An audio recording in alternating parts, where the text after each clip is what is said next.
Hoje, então, a gente volta a falar da síntese do yoga. Lembrando que o objetivo aqui é fazer uma introdução à publicação. Eu estou começando hoje abordando o primeiro capítulo da parte 4, que é onde Sri Aurobindo delineia, assim, o método do yoga integral. Como eu costumo fazer, eu vou projetar um PowerPoint e vou comentando em cima do texto.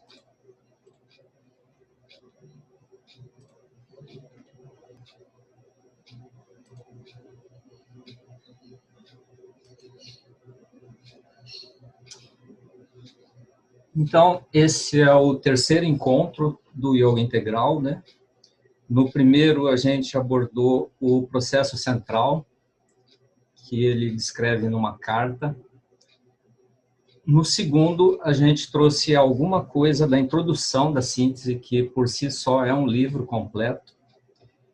Então, pulamos a parte 1, 2 e 3, onde ele trata do yoga dos trabalhos, o yoga do conhecimento e o yoga da devoção. E pulamos direto agora para a parte 4, capítulo 1, que a gente vai abordar hoje, onde ele coloca os princípios do yoga integral.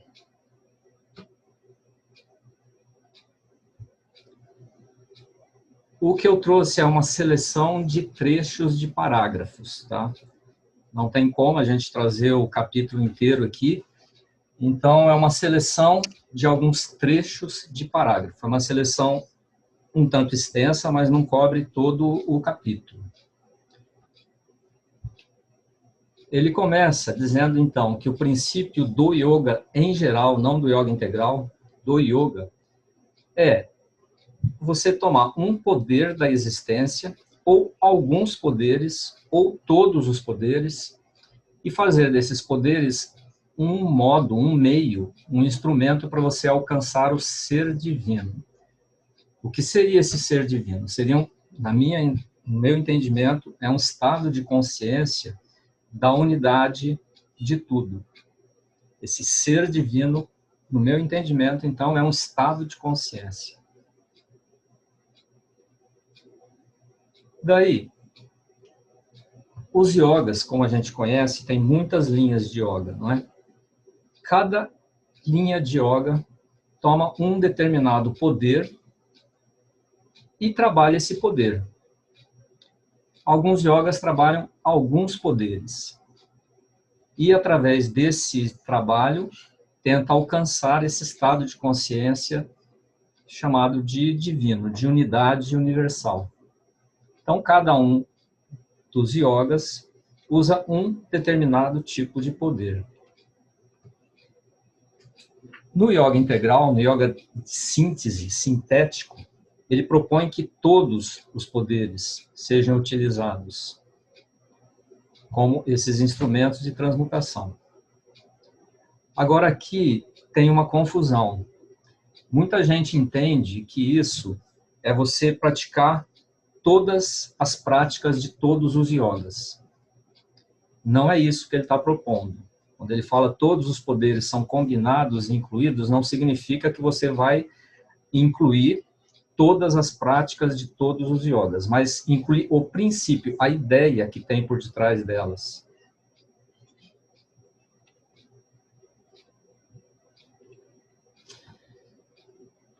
No texto, ele começa a analisar cada um dos yogas como instrumento, método e caráter. É uma parte que eu preferi trazer numa tabela, porque ela é relativamente extensa. Então, ele coloca que no Hatha Yoga, o instrumento é o corpo e a energia vital, que utiliza métodos de asanas e pranayamas, que tem um caráter psicofísico. O Hatha Yoga, como ele coloca, é o método para despertar a Kundalini. Não é o Hatha Yoga como a gente faz aqui no Ocidente, nas academias, que é um método de trabalho corporal. O Hatha Yoga que ele está falando tem como objetivo direto esse trabalho de energia, de despertar da Kundalini. No Raja Yoga, O instrumento é a mente, usando concentração e meditação para alcançar esse estado de consciência cósmica, vamos dizer assim. E tem um caráter mental e psíquico. Karma Bhakti Jnana, que é o yoga da Gita, Karma usa a vontade inteligente como um método, ação não egoística, que tem caráter espiritual e dinâmico.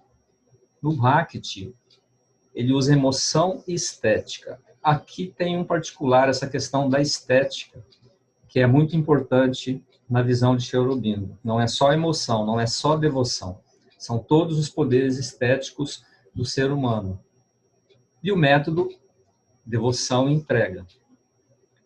Tem um caráter espiritual, emocional e estético. O yoga do conhecimento, razão e visão mentais. E tem como método conhecimento e cultura. E aqui eu chamo a atenção para a questão da cultura, que não é muito enfatizado de maneira geral no yoga do conhecimento. No yoga integral, ele finaliza essa parte dizendo que todos esses poderes vão ser, deveriam, né, serão incluídos nessa instrumentação. Tanto trabalho de corpo, trabalho de mente, trabalho com a vontade, com a emoção estética, razão e visão mentais. E justifica que, quando você pega um desses poderes e eleva ao mais alto grau, ele se torna esse poder de alma manifesto e revela uma unidade essencial. Na sequência do capítulo, a gente entende que ele diz que quando você, e eu vou apresentar daqui a pouco, você pega qualquer um desses poderes, que seja o corpo e a energia vital, e eleva ao mais alto e concentra, ele traz junto os resultados dos outros poderes. De alguma forma, isso suga para dentro do trabalho as outras formas. Daí, o processo do Hatha Yoga também tem resultado psíquico e espiritual puro. Mesmo você trabalhando o corpo e a energia vital, nos mais altos graus, você traz resultado psíquico e espiritual. No Raja Yoga, a mesma coisa. Se você trabalha com concentração, meditação, samadhi, você chega num resultado espiritual. No caminho tríplice, que é o caminho da Gita, yoga do conhecimento, devoção e ação, ele pode parecer só mental e espiritual, por causa dos métodos. Mas ele também, nos níveis mais elevados, eles podem ser acompanhados por resultados que são característicos dos outros caminhos, mesmo do corpo. E esses resultados do yoga do Gita, Karma Bhakti Jnana, ele traz junto com eles os resultados das outras linhas de uma forma espontânea, de uma forma involuntária. E aí ele coloca essa questão do poder de alma. O poder de alma, como eu entendo, todos os yogas, o princípio de todos os yogas é a vontade inteligente. O que está agindo é a sua vontade inteligente que comanda os instrumentos. E esse poder é o poder de tudo.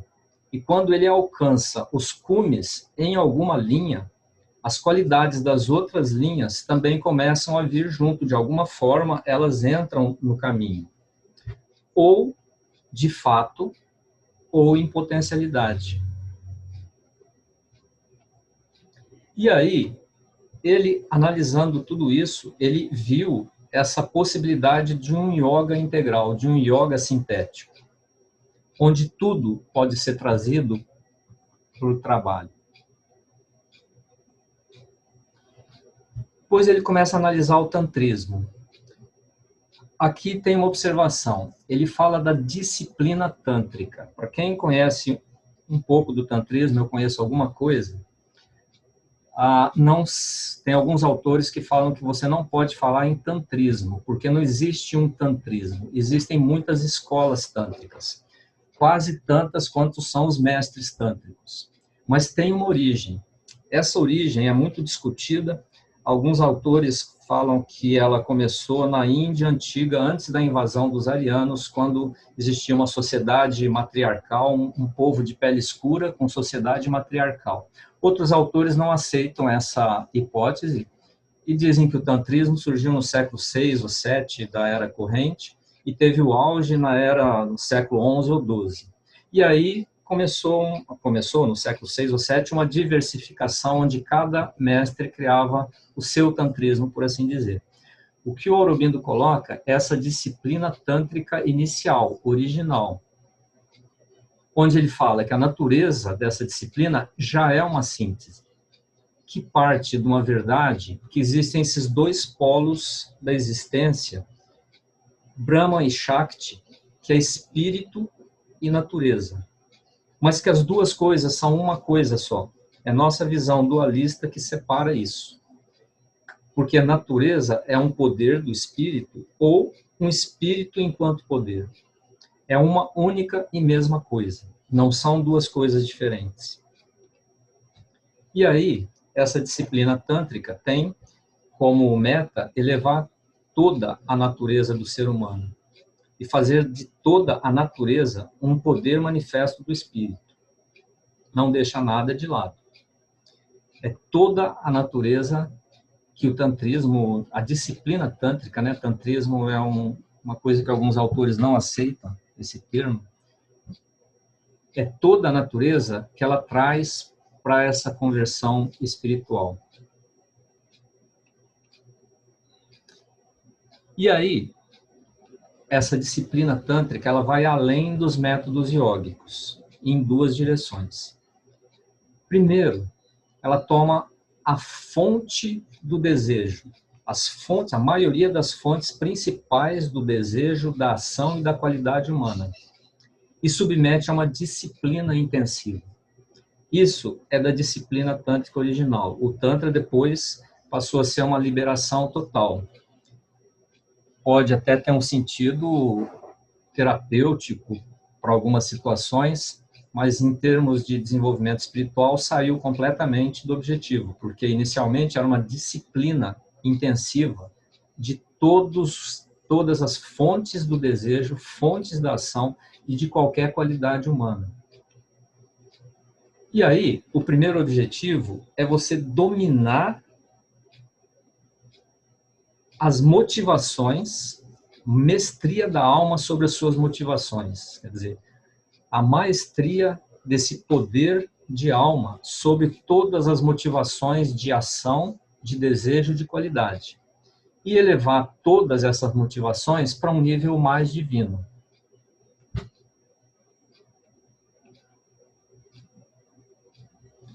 E aí vem a segunda coisa, que a disciplina tântrica não busca apenas a libertação. Libertação aqui dessa visão limitada que a gente tem, que é, de uma maneira geral, a única preocupação, o único objetivo dos sistemas. Libertação, mukti, samadhi, entrar no seu paraíso interior e viver nesse paraíso interior, em unidade com o todo. Ela traz também como objetivo essa fruição cósmica do poder do Espírito. E aqui eu vou resgatar alguma coisa da vida divina, da obra Vida Divina. Em algum momento ali, Sri Aurobindo coloca que o próprio motivo da existência vir a existir é esse deleite do uno na multiplicidade, que é quase como uma necessidade para que a totalidade fosse mais completa, que ela se manifestasse em multiplicidade. Porque, afinal, se essa coisa, aquilo, né, como chamam os antigos, era perfeito, vivia em Ananda, por que criou esse mundo dessa forma? Para a fruição cósmica do poder do Espírito, na visão tântrica e na visão de Sri Aurobindo também. Os outros yogas até aceitam de uma forma limitada.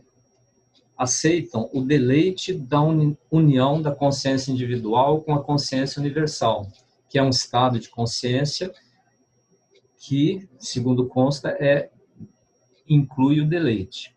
mas é uma forma parcial e acidental. Não faz disso um motivo do trabalho. Daí, Sri Aurobindo coloca que o tantrismo não é uma palavra, mas que essa disciplina tântrica é um sistema muito mais vasto, muito mais audacioso, muito mais inclusivo. Aqui um resumo breve, dizer, a disciplina tântrica, eu insisto nesse termo, disciplina tântrica e não tantrismo, porque tantrismo, alguns autores falam que hoje eles chamam de tantrismo da Califórnia, né? Tantrismo vale tudo, tantrismo oba-oba. A disciplina tântrica, ela se baseia, então, nessa unidade fundamental, onde espírito e natureza são uma única e mesma coisa. Natureza é o espírito como poder ou um poder do espírito. E o método é elevar toda a natureza no homem como um poder manifestado do espírito, manifesto.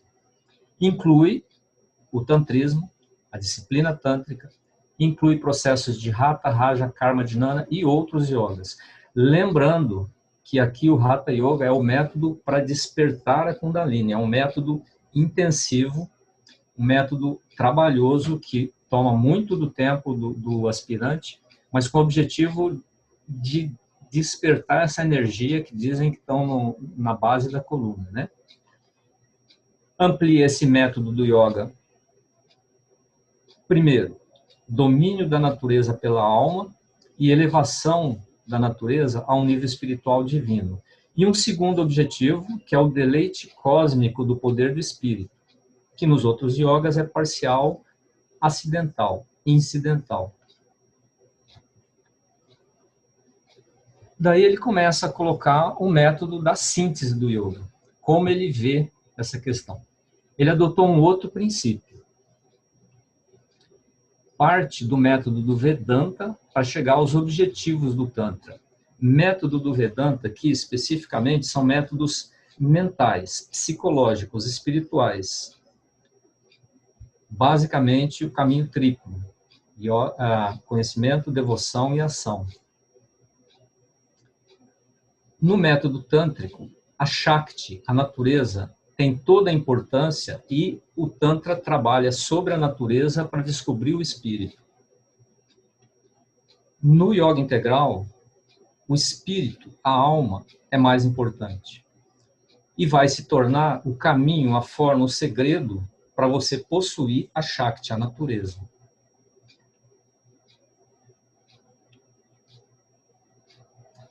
E aqui uma diferença importante, fundamental, que no método tântrico parte de baixo e sobe os degraus da ascensão. O que é isso? Parte do centro básico, desperta ali essa energia nervosa ela vai ascendendo e vai despertando os outros centros.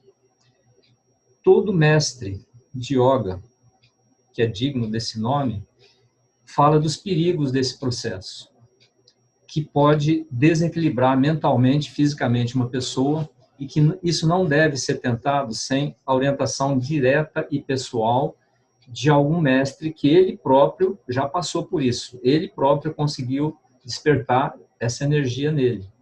Porque acontece muitos problemas aí. Muita gente, segundo alguns autores, vão parar no hospício por conta disso. Ou tem a saúde debilitada mesmo, quebrada. Inclusive, alguns autores falam de despertar espontâneo de Kundalini, que traz uma espécie de loucura mesmo. A pessoa desequilibra. A insistência, então, é nessa Shakti, essa energia nervosa no sistema nervoso do corpo e nos 7 centros. E aí, essa abertura dos chakras, dos lótus, seria abertura aos níveis do poder do espírito. Esse é o método tântrico, o método que vem do Hatha Yoga. E aí, de novo, no sistema tântrico, a libertação não é o único objetivo. Ele é o principal, ele é o objetivo final, como em todos os yogas. Mas não é o único.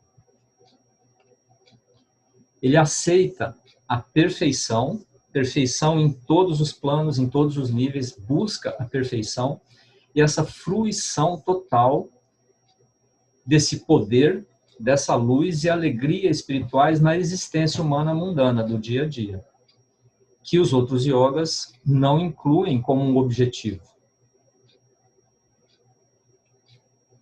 E aí, ele coloca que o sistema tântrico tem um vislumbre de uma experiência onde essa libertação, essa fruição são unificadas numa situação onde todas as oposições são dissolvidas. São unificadas as dissonâncias também. É um estado de consciência que a mãe fala em alguns textos que nesse estado de consciência os valores eles mudam. Você deixa a ética e vai entrar no estado supraético. Essa noção de virtude e pecado, isso se dissolve, isso é uma criação humana. Então, é um estado de consciência que só quem chegou lá é que pode descrever com precisão. Difícil até de imaginar uma coisa dessas, mas está no sistema tântrico. É uma experiência suprema em que tudo é unificado, onde todas as oposições são unificadas e todas as dissonâncias são unificadas. E é daí que Sri Aurobindo parte. Então, a gente poderia dizer que a base do yoga integral é a disciplina tântrica. Um cuidado aí, porque não é o tantrismo como ele chegou no Ocidente, mas é a disciplina tântrica original com essas duas questões. Esses dois objetivos. Primeiro, a libertação final. O segundo, essa fruição cósmica do poder do espírito, que ele retoma mais à frente, em algum outro capítulo mais à frente.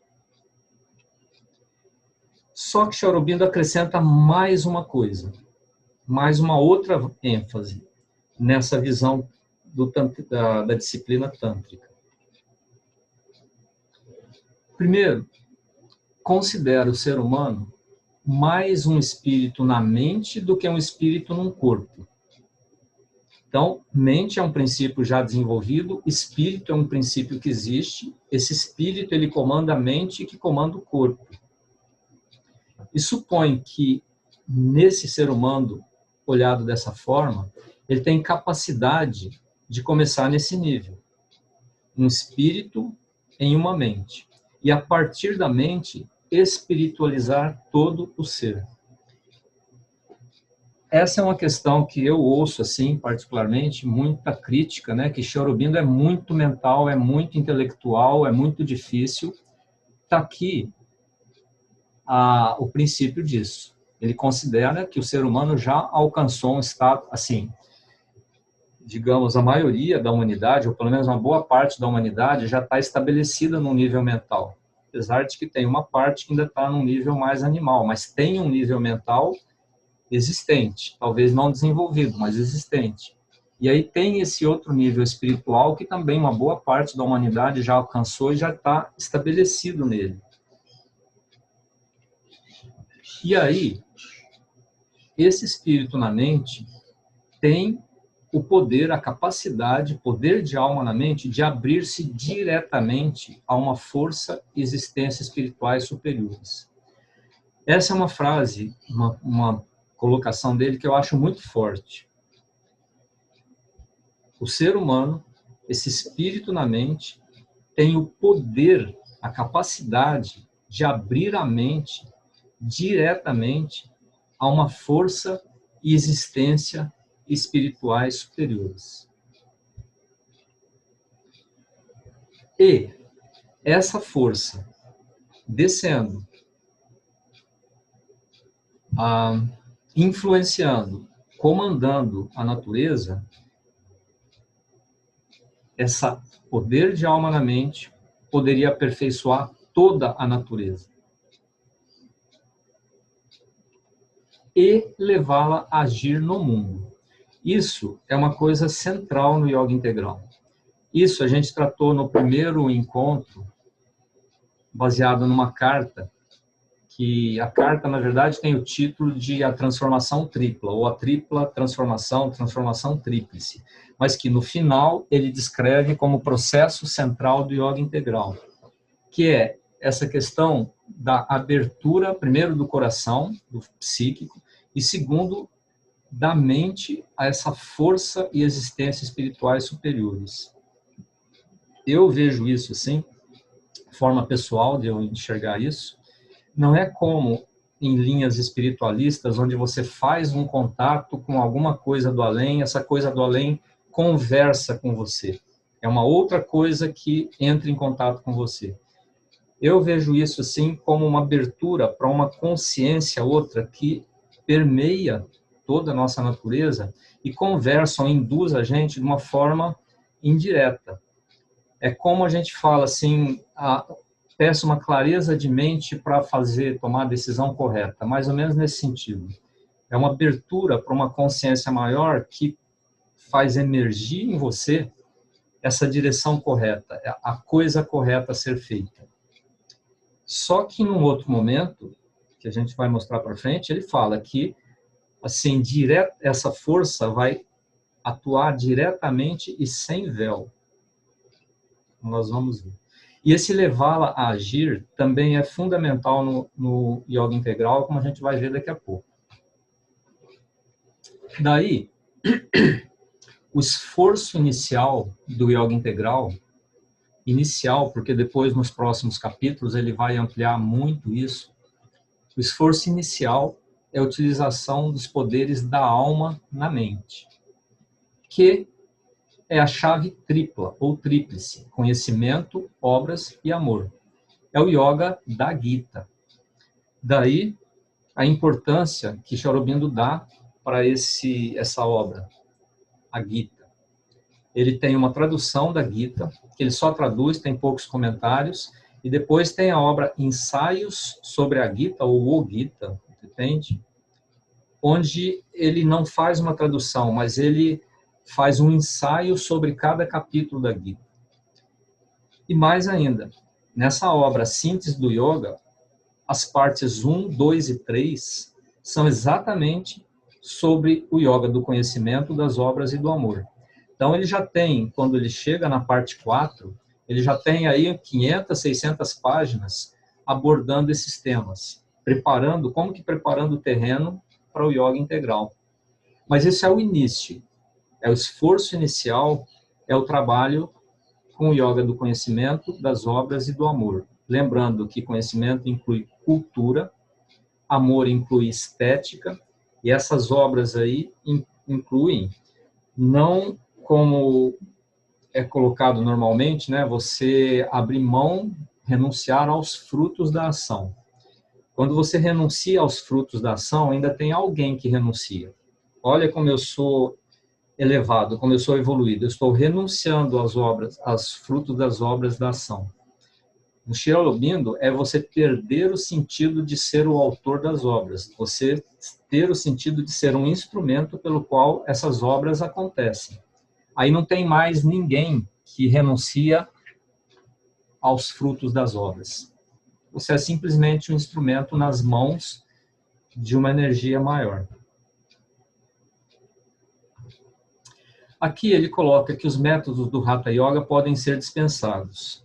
Mas eu lembro que ele está falando do Hatha Yoga como um método para despertar a Kundalini, que é perigoso, não deveria ser tentado sem a orientação direta de um guru. E toma muito tempo. O Hatha Yoga praticamente se dedica ao trabalho com o corpo e a respiração. E ele fala, podem ser dispensados, não é que não podem ser praticados, embora sem objeção para o seu uso parcial. Aí, no processo do yoga integral, existe uma liberdade muito grande para você escolher qual é o método que você vai usar para trabalho, os diversos trabalhos, como ele vai abordar nos outros capítulos. Eu testemunho para vocês, eu pratico Hatha Yoga, para o meu corpo é maravilhoso, não tenho nenhuma intenção de despertar a Kundalini, mas para a saúde física é uma coisa que, para mim, não tem igual. enquanto trabalho de corpo. Mas cada um tem a sua tendência, cada um tem a sua identificação. A questão é aperfeiçoamento do corpo. Os métodos Raja Yogas, ou yógicos, vão ser incluídos, mas com um elemento irregular. De novo, esse Raja Yoga que ele está falando aqui é aquele método para você entrar em Samadhi, para você descolar sua consciência, entrar num outro nível de consciência e viver lá. Sri Aurobindo e a mãe insistem muito na importância da concentração, a meditação e da contemplação. Não é que não se faz isso no yoga integral. O que não é preconizado é esse Raja Yoga para você entrar em Samadhi e viver em Samadhi, sem voltar, trazer para a Terra. Como dizem alguns autores também, não adianta nada você entrar nesse estado de consciência de Samadhi elevado, a hora que você volta aqui para o plano de consciência normal, você está igual. Você não atua no mundo, você continua a mesma coisa. Você só viveu uma experiência de felicidade interior e volta do mesmo jeito. O restante aqui continua do mesmo jeito. Daí, o princípio básico é essa entrega, um doar-se do ser humano ao ser divino. Consciência, poder e deleite. É um outro termo-chave que a mãe usa muito, essa entrega a essa energia maior que, aspirando para que ela desça, que ela permeie o seu ser todo, ela te conduza a essa consciência divina.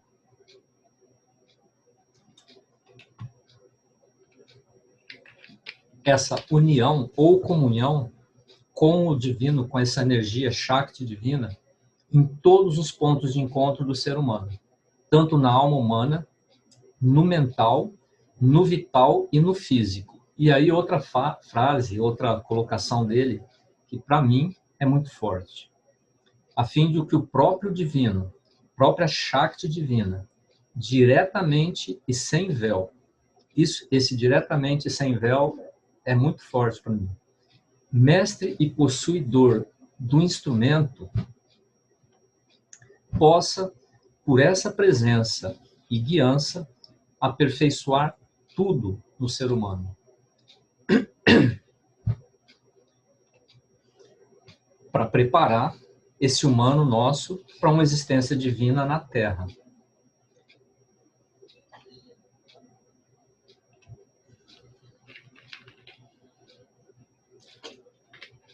Assim, esse propósito inicial de todos os yogas, inclusive do yoga integral, é a libertação da alma do ser humano. Libertação do quê?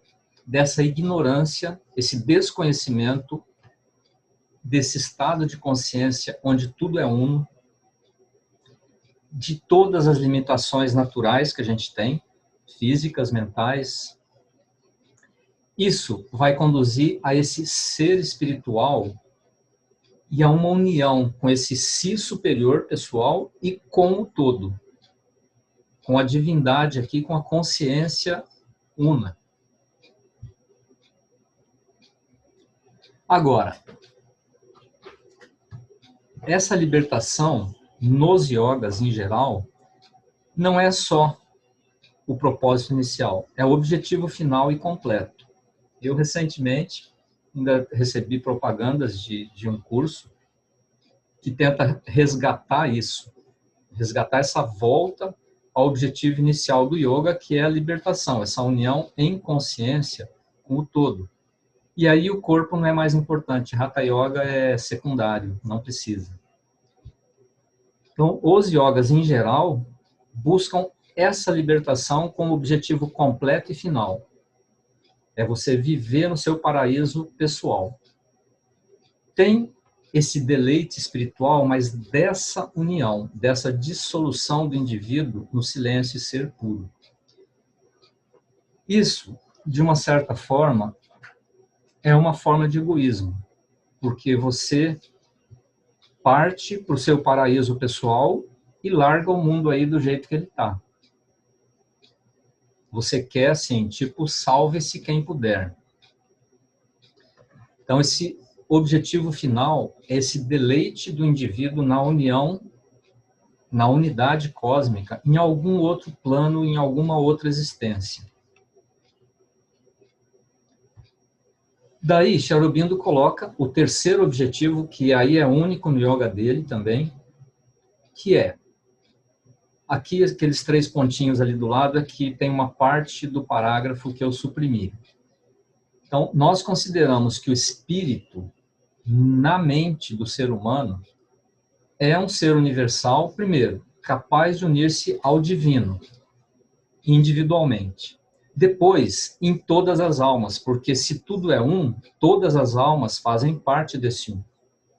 E depois, também na natureza material mesmo. Então, esse espírito no ser humano, ele é capaz de unir-se tanto individualmente nessa consciência divina, como na consciência das almas encarnadas e também se aproximar ou se identificar com toda a natureza, porque tudo é um. Matéria e espírito, nessa visão de Sri Aurobindo, é uma única coisa. Não é diferente. Então, essa unidade vai além da unidade em consciência com seres humanos, seres encarnados, aí não é só humano, né? Até o pernilongo e a barata fazem parte. Mas com toda a natureza material também. Eu acho interessante porque algumas culturas mais primitivas, né, indígenas, veem espírito nas águas, espírito nas florestas, espírito em tudo quanto é lugar.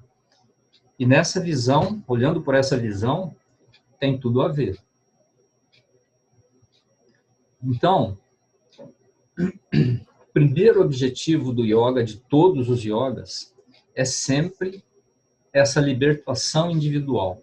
É sempre essa união nessa consciência do todo. E o deleite espiritual dessa consciência, dessa união com a consciência do todo. Sempre é o primeiro objetivo. De todos os yogas, inclusive do yoga integral.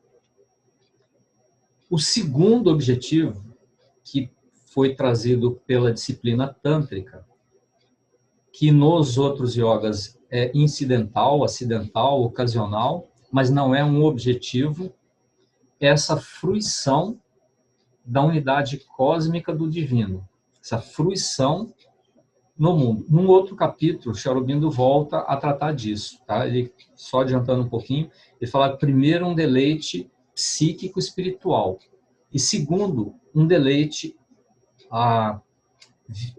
esqueci o termo agora, mais material mesmo, mas todo submisso ao governo da Buddhi, ao governo da discriminação.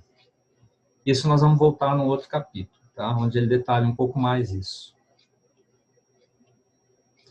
E aí, um terceiro objetivo, que é único no yoga integral, mas que Sri Aurobindo trouxe da experiência dele de mundo. Como todos sabem, ele viveu na Inglaterra, foi educado na Inglaterra e soube valorizar a cultura ocidental. Ele não rejeita a cultura ocidental. Ele une o Ocidente, os valores ocidentais com os valores orientais. E daí vem esse terceiro objetivo. Essa consequência prática do significado dessa unidade divina com todos os seres. Qual é a consequência prática disso? Por essa simpatia com o propósito do divino na humanidade. Qual é o propósito do divino na humanidade? É o retorno, como ele diz, o yoga da natureza. A natureza, a evolução natural, é um retorno à consciência divina original. E aí, no yoga integral, ele propõe uma participação nesse propósito. Você, como indivíduo, participar para auxiliar essa evolução do mundo. Isso ele observou com clareza no mundo. Os líderes no mundo hoje, todos os líderes, eles, de alguma forma, eles colaboram para o avanço da humanidade. Os líderes verdadeiros, né? Os grandes músicos, os grandes compositores, os grandes pintores, os grandes líderes políticos, os grandes líderes espirituais, todos eles trazem alguma influência para que esse propósito do divino na humanidade se cumpra. O que Sri Aurobindo propõe é que cada um de nós também atue assim, naturalmente, na medida das limitações, das possibilidades. Agora, conforme essa manifestação, essa consciência vai avançando, isso se intensifica. Então, esse yoga individual, o yoga da caverna, o yoga da academia, ele sai desse isolamento e vai se tornar uma parte do yoga coletivo da natureza divina na espécie humana. Esse yoga que está acontecendo, onde as pessoas nem chamam de yoga, né? Onde as consciências mais elevadas, mais ampliadas, elas têm uma influência nas pessoas em geral, no sentido de elevar essa consciência. Mas o contrário também existe. Então, esse ser individual, aí já está falando lá na frente, libertado, unido ao divino, no si e no espírito, vai se tornar um instrumento que se auto-aperfeiçoa e aperfeiçoa e contribui para o desabrochar do divino na humanidade. Essa questão é única, é como proposta explícita, é única no yoga de Sri Aurobindo. A gente tem histórias de mestres indianos, né, que falam para o discípulo assim, olha, agora você vai para os Estados Unidos levar essa mensagem para lá. É um pouco disso. Mas Sri Aurobindo coloca isso como um propósito geral do yoga dele, essa participação do ser individual para desabrochar do divino na humanidade. E aqui a imagem da rede, que a gente já utilizou num dos encontros. Cada ponto mais elevado seria uma consciência dessa mais elevada que está contribuindo para que tudo se eleve. E cada nozinho desse é um indivíduo na sociedade. Você tem indivíduos em vários estágios de consciência. Aqui não tinha na imagem, mas tem alguns que puxam para baixo também. São as forças em equilíbrio na natureza, tanto as forças de luz quanto as forças de não tão luz assim. E isso é o drama da existência. Sri Aurobindo coloca que cada um de nós deve ser um vetor para cima, que tenta elevar da forma que pode, dentro das limitações de cada um de nós, é claro. Os grandes líderes, as grandes consciências, mesmo nem sabendo o que é yoga, estão fazendo isso. E que cada um de nós participe também, na medida da sua possibilidade, na medida da sua energia, da sua consciência, participe para essa elevação do todo.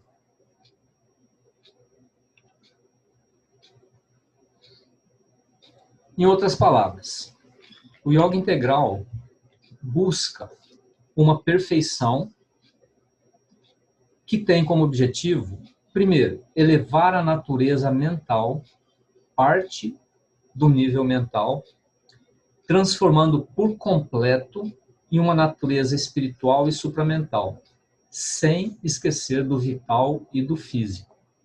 Mas parte do mental, que no final das contas é a vontade inteligente que comanda tudo, ou deveria comandar.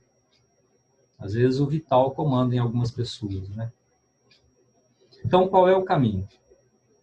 Primeiro, o ser mental deveria se ampliar até alcançar essa unidade com a consciência divina. E aí essa consciência divina vai aperfeiçoando no caminho, no processo, a alma do indivíduo para esse desabrochar gnóstico. Então, essa questão de você buscar essa consciência divina, ampliando, se aperfeiçoando e desabrochando individualmente esse ser gnóstico. Daí ele justifica a razão do conhecimento, trabalho e amor como princípio básico, inicial do yoga integral. Lembrando que conhecimento não é só o conhecimento espiritual. Ele entra aí conhecimento de mundo também, o que está acontecendo no mundo hoje, e cultura. Isso ele traz da visão ocidental dele, que ele soube valorizar. A questão cultural na Europa, por exemplo. A questão da pessoa no mundo, inserida no mundo comum. O yoga do trabalho, onde ele coloca, como eu falei agora há pouco, não é você abrir mão dos frutos da ação somente. É você perder o sentido de ser o executor dos trabalhos. Você passa a ser um instrumento onde o trabalho acontece. Aí não tem mais o eu para abrir mão dos frutos da ação. Não foi você que fez, você é ego, quero dizer, né? Você é um instrumento dessa força que você aspira que tome conta de você para que isso aconteça no mundo. E amor aqui, que ele amplia não só a devoção do coração, mas todo o desenvolvimento estético do indivíduo, em todas as áreas. Não significa que você vai ser um grande pintor, um grande músico, um grande escultor, ou um sei lá, mas que você desenvolva a sensibilidade estética e isso se torne um caminho de yoga também, seja incluído no caminho do yoga. Daí que o princípio básico é essa via tripla de conhecimento, trabalho e amor. São as três primeiras partes da síntese do yoga. Esse caminho da Gita é o meio direto que a alma, na mente, pode se elevar a intensidades superiores.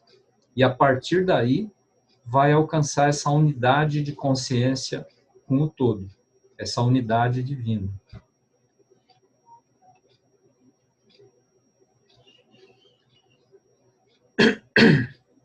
Essa vida gnóstica, o ser gnóstico, como ele coloca, é o ser que alcançou esse estado de consciência do todo e traz isso para o dia a dia.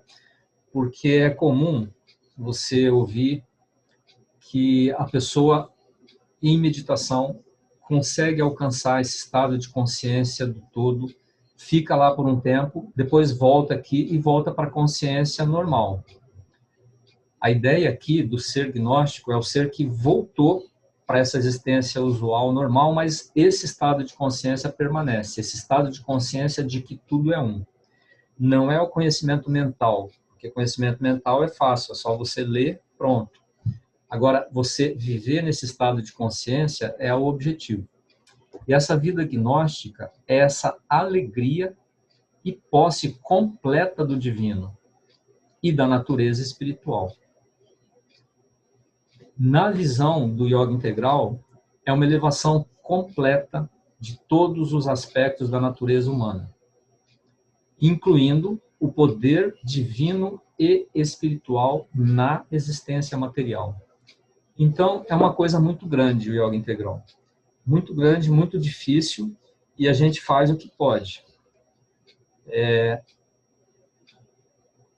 difícil as pessoas compreenderem essa questão. É uma união do yoga da natureza com o yoga oriental, com o yoga da Índia. A natureza toda, você vê a busca pela perfeição em todas as áreas, nos esportes, na música, na estética, em todas as áreas existe essa busca por uma coisa maior, mais perfeita. Só que Sri Aurobindo inclui essa parte espiritual, esse divino. Exclui o ego, que está sempre presente, ou quase sempre presente, nessa busca da perfeição mundana, do mundo. Daí, então, esse yoga integral é uma condição essencial. Se você abraça o yoga integral, se você se identifica com isso, com essa visão de Sri Aurobindo, a busca da perfeição completa, a elevação de todas as partes da natureza e a busca por essa perfeição espiritual na existência, atuando na existência, é uma condição essencial. Naturalmente, dentro das limitações de cada um. Daí, ele volta a uma questão que ele já colocou atrás. Se você segue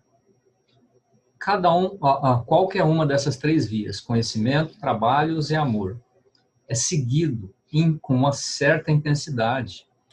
Quando você chega em certos cumes, em certos estágios, os poderes das duas outras, elas começam a aparecer. Então, se você segue o caminho do conhecimento, cultura, começa a surgir também a devoção. E começa a surgir também a necessidade da ação. E assim nas outras. Se você segue o caminho da devoção, Se você leva isso a uma certa intensidade, a partir de um determinado ponto, começa a surgir a ação também. Ela começa a ser integrada, a ser necessária no caminho da devoção. E o conhecimento também começa a entrar. Então, ele coloca que é suficiente você começar por qualquer uma das três linhas, que a partir ou no caminho, os poderes das duas outras vão surgir. É suficiente, portanto, começar por qualquer uma das três linhas.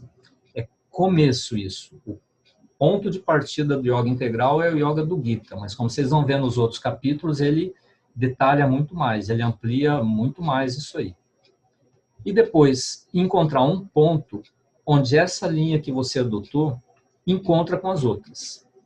E começa a se fundir com as outras, e isso começa a ficar uma linha tríplice.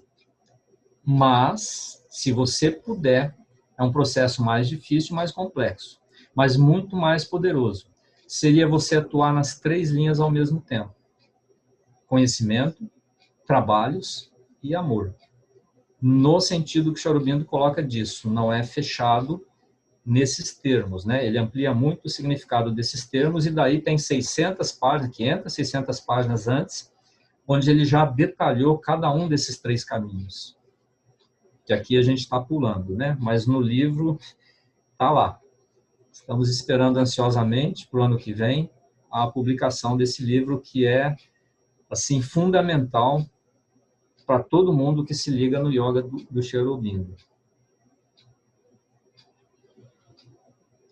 Daí, ele finaliza. Quer dizer, esse yoga da autoperfeição, ele não precisa ser adiado. Quer dizer, o que ele vai falar depois, nos outros capítulos, na verdade, essa linha tripla é só o início.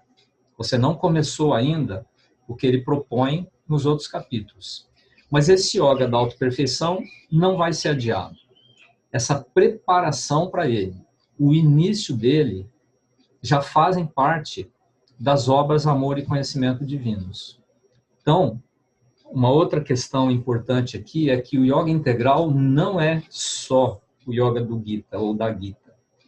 O yoga triplo da Gita é o início, é uma preparação. É assim como a pavimentação do caminho, base. Onde vem agora, nos próximos capítulos, mais diretrizes, onde ele complementa isso. Amplia muito essa questão do yoga da Gita. E aqui um resuminho. Yoga integral. Usa método do Vedanta, ação, devoção, conhecimento, como base. Depois, nos outros capítulos, ele amplia muito isso. Tem como meta, primeiro, a mesma meta de todos os yogas. Essa libertação individual, essa união da alma com o divino, esse estado de consciência da unidade cósmica. Segundo, esse objetivo da disciplina tântrica, que é o livre desfrutar da unidade cósmica do divino, que nos outros yogas é incidental, acidental ou parcial.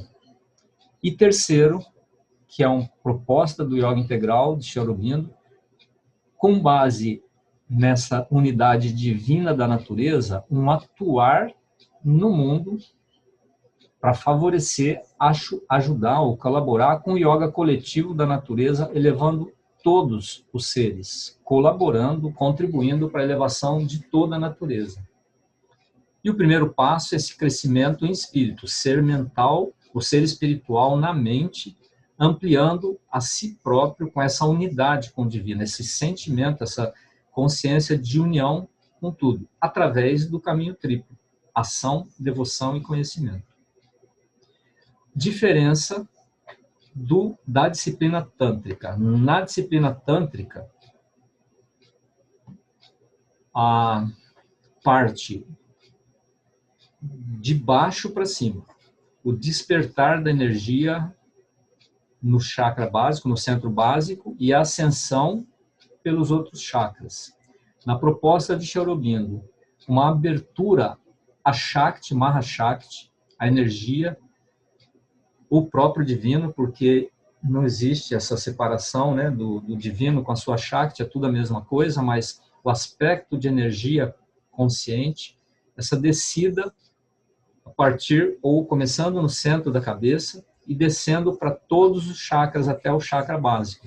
Segundo ele, é muito mais seguro esse processo, você abrir primeiro os chakras superiores, mas não deixa de ter os seus perigos, como a gente falou nos outros, acho que foi na último encontro. Espírito na mente é o segredo para o domínio dessa Shakti, dessa energia do divino, abrindo a si próprio diretamente a um ser e força espirituais superiores. Aqui é aquele quadrinho que a gente apresentou no primeiro encontro, o Yoga Integral começa com o Yoga triplo do Gita, ou da Gita. Inclui os objetivos do Hatha Yoga e do Raja Yoga. E amplia para qualquer método que o discípulo, o aspirante, se sinta inclinado. Não tem nada fechado no Yoga Integral. As metas do Tantra são as duas primeiras, ele acrescenta a terceira, a C aqui, e os métodos do Vedanta. Ação, devoção, conhecimento é a base, mas nos próximos capítulos ele começa a detalhar isso e ampliar muito esse yoga de ação, devoção e conhecimento. Bom, em termos de texto, vamos dizer assim, de teoria, é o que eu tinha trazido para hoje. Agora, eu queria propor uma vivência. Mas antes da vivência, alguns conceitos.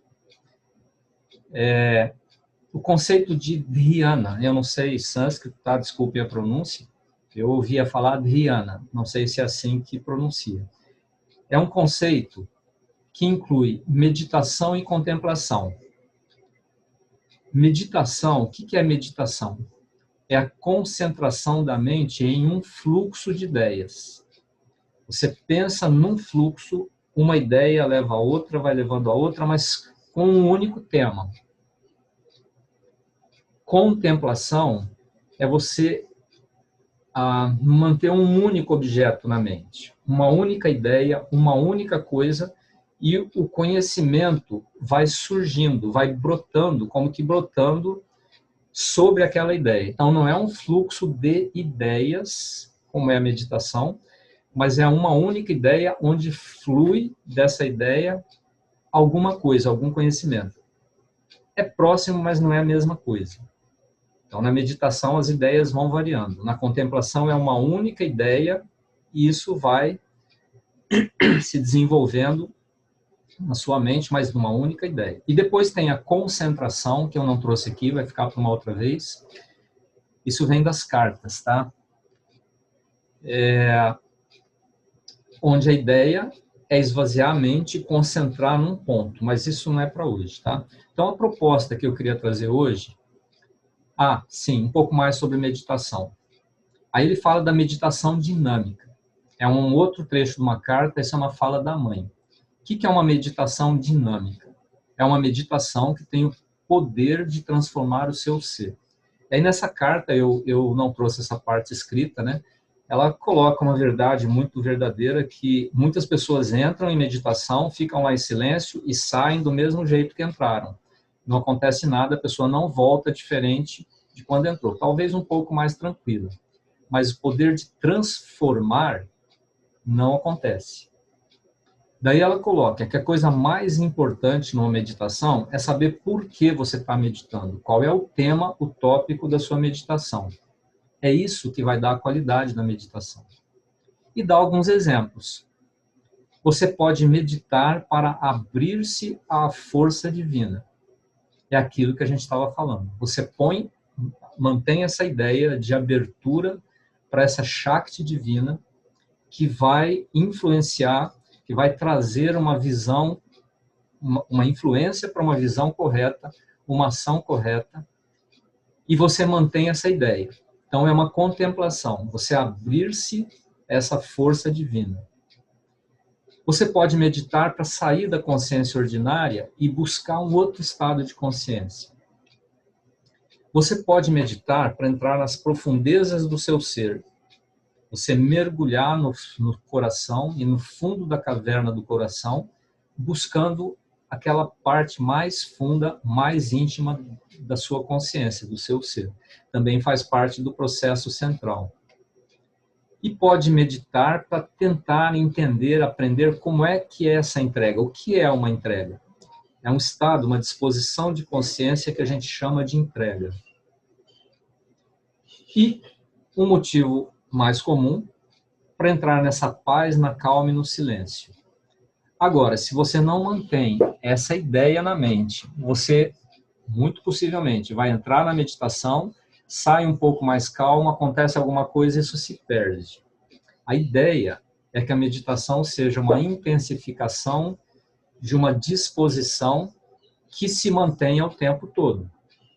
Então, uma meditação para se abrir à força divina deveria ser um momento de intensificação dessa disposição. Mas isso deveria permanecer nos 24 horas do seu dia. Assim como as outras propostas. Meditação para entrar na paz, na calma e no silêncio. É o momento de intensificação disso. A hora que você sai, você não deve abandonar essa ideia. Isso deve permanecer com você o tempo todo.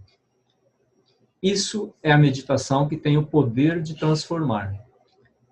Você sabe por que medita, você sai da meditação e leva isso com você. Essa é a diferença, é o que ela chama de meditação dinâmica, que depois vai para o dinamismo do seu dia a dia. Não fica só naquele momento que você está meditando.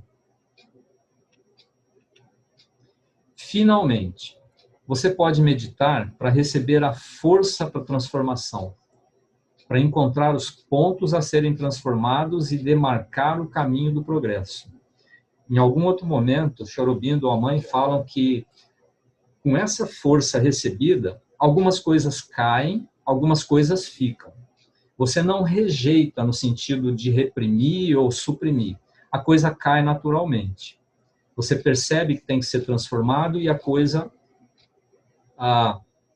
como que se dissolve. Essa proposta que eu vou trazer hoje aqui. Agora, se você quer realmente que a meditação seja dinâmica, você deve ter uma aspiração para o progresso.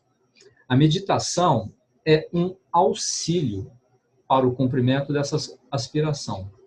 Quer dizer, meditação, ela é um momento de você intensificar a proposta, mas a aspiração para o progresso é uma coisa que permanece o tempo todo.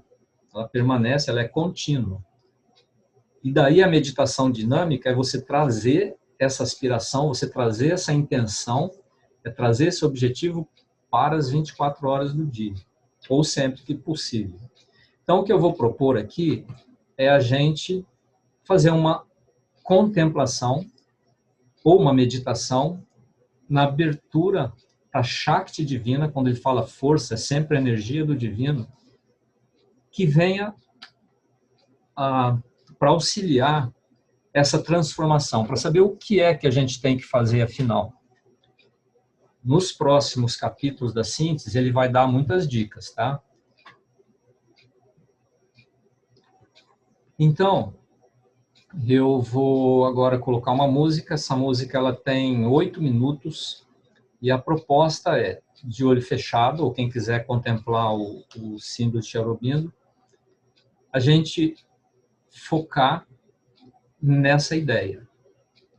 Ou qualquer uma daquelas 4 ideias, né? A aspiração para a descida da força que nos auxilie a essa transformação.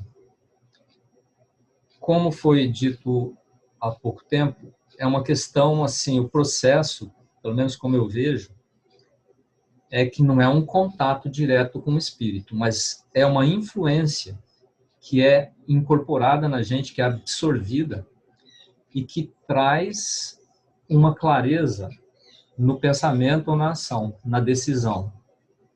Naturalmente, isso não é de uma vez, você medita uma vez, já está acontecendo. Isso é um processo, né, que deveria se intensificar e permanecer o tempo todo. Então, eu convidaria vocês a fecharem os olhos ou observar o símbolo de Sri Aurobindo.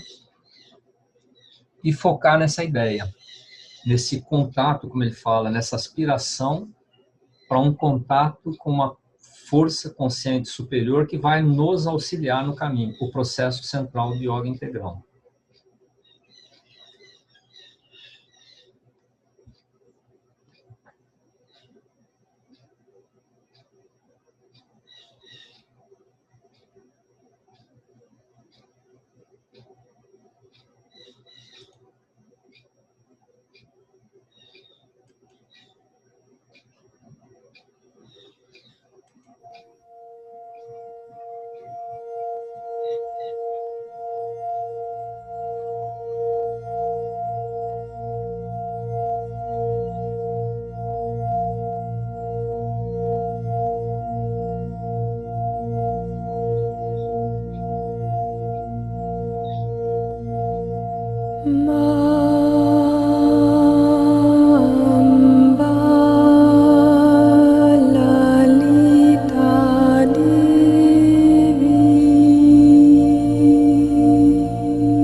Durga Devi Shankari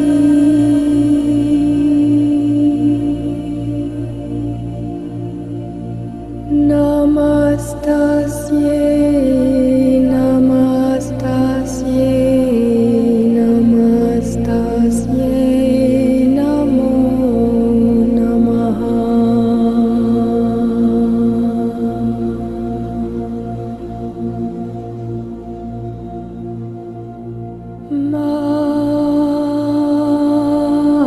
Amba Lalita Devi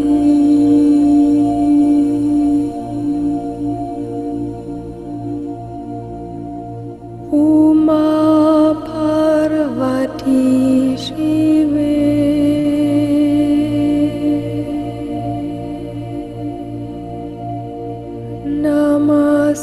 Namastasye Namastasye Namastasye Namo Namaha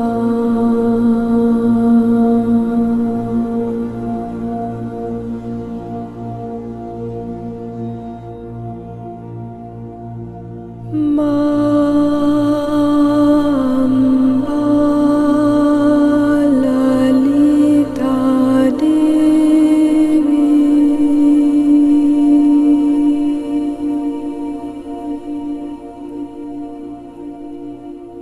Ma Bhavani Ambike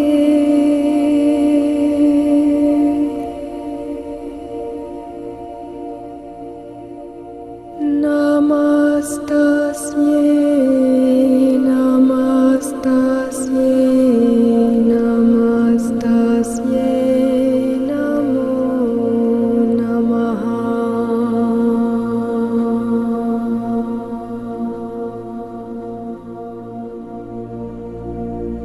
Om